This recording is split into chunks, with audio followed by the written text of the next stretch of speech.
लोकसभा चुनाव की चल रही तैयारियों के बीच विपक्षी गठबंधन इंडिया में कांग्रेस, शरद पवार की एनसीपी और उद्धव ठाकरे की शिवसेना के बीच सीट शेयरिंग को लेकर बात बनती दिख रही है। सीट शेयरिंग को अंतिम रूप देने के लिए बैठकों का दौर जारी है। मंगलवार को महाराष्ट्र में सीट बंटवारे को लेकर इंडिया गठबंधन में शामिल कांग्रेस, शरद पवार की एनसीपी और उद्धव ठाकरे की शिवसेना के बीच मीटिंग हुई। बैठक को लेकर सूत्रों ने बताया कि राज्य की 48 लोकसभा सीटों में से कांग्रेस और उद्धव ठाकरे की शिवसेना को 20-20 सीटों पर चुनाव लड़ने की चर्चा है। वहीं शरद पवार की एनसीपी को 6 सीट दी जा सकती है। इसके अलावा प्रकाश अंबेडकर की पार्टी वंचित बहुजन अघाड़ी को 2 सीटें दी जा सकती है।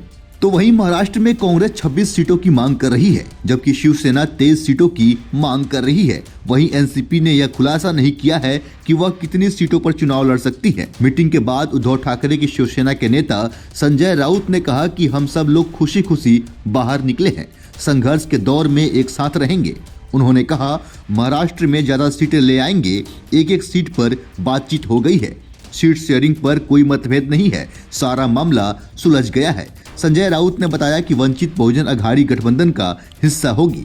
वहीं शरद पवार की एनसीपी के नेता जितेंद्र आव्हाड ने कहा कि यह सच है कि शिवसेना अधिक सीटों पर चुनाव लड़ना चाहती है और इस पर शरद पवार और उद्धव ठाकरे के बीच बातचीत हो रही है।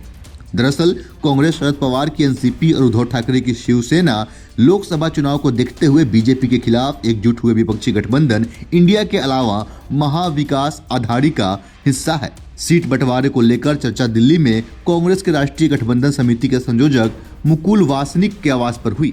इस दौरान कमेटी के सदस्य राजस्थान के पूर्व मुख्यमंत्री अशोक गहलोत और कांग्रेस के वरिष्ठ नेता सलमान खुर्शीद भी मौजूद थे।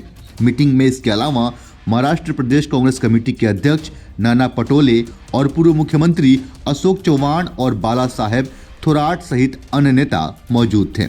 इस बैठक में एनसीपी के नेता जितेंद्र आव्हाड, शिवसेना यूबीटी के नेता संजय राउत और विनायक राउत शामिल थे।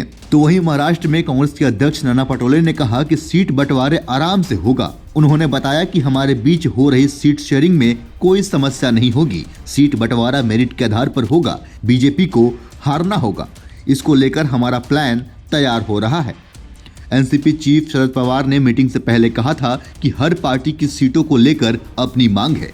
उन्होंने इस दौरान प्रकाश अंबेडकर की पार्टी वंचित बहुजन अघाड़ी को सीट देने की भी पैरवी की थी। प्रकाश अंबेडकर की विभद्र क्षेत्र में पकड़ मानी जाती है और वो महाराष्ट्र में विदर्भ के अकोला क्षेत्र में सीटों की मांग कर सकते हैं। प्रकाश अंबेडकर अकोला सीट से 3 बार सांसद रह चुके हैं। ये ऐसे समय पर सामने आया है जब शरद पवार की एनसीपी ने महाराष्ट्र की 10 लोकसभा सीटों पर पार्टी की स्थिति की सोमवार को समीक्षा की।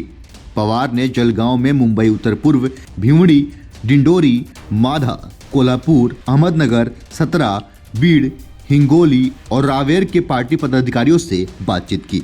उधर शिवसेना यूबीटी के नेता अरविंद सावंत ने कहा कि गठबंधन में शामिल पार्टियां अपने मजबूती और कमजोरी जानती है। उन्होंने कहा, एमवीए की सरकार महाराष्ट्र में रही, एमवीए में शामिल तीनों पार्टियां अपनी मजबूती और कमजोरी भली भांति जानती है। इंडिया गठबंधन में सीट बंटवारा महाराष्ट्र में सबसे पहले होगा। इसके बाद बीजेपी नेता नारायण राणे ने एमवीए पर निशाना साधते हुए कहा कि एमवीए टूटी हुई दुकान है, एक दूसरे पर इनको विश्वास नहीं है। संजय राउत कुछ कहते हैं और मिलिंद देवड़ा कुछ बोलते हैं। बाकी इस पर आपकी क्या राय है, अपने हिस्से का राय हमें कमेंट के जरिए अवश्य बताएं। उम्मीद करते हैं कि जल्द ही इंडिया महागठबंधन में सीटों की शेयरिंग को लेकर सारा विवाद सुलझ जाएगा। अपने हिस्से का राय हमें कमेंट के जरिए अवश्य बताएं। फिलहाल के लिए इतना ही। ऐसे ही अन्य खबरों को देखने के लिए बने रहें सहारा समय के साथ। नमस्कार।